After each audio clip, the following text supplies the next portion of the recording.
Hello everyone. Welcome back to Online Help Guide. Today, in this video, I will be showing you how to clear watch history on TikTok. First, open the TikTok app on your mobile. Go to your profile.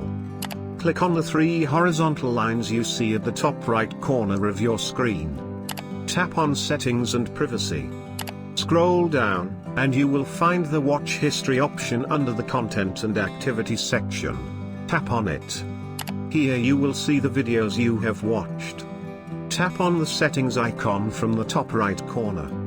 From the pop-up menu, tap on Clear History. Now tap on Clear. And you will clear the watch history on TikTok. Thank you for watching Online Help Guide. Hope this video was helpful, and you're able to clear watch history on TikTok. If you like our video, then don't forget to hit the like button on our video and comment down if you have any question or feedback. Also, if you are new to our channel, please subscribe and hit the bell icon to our channel.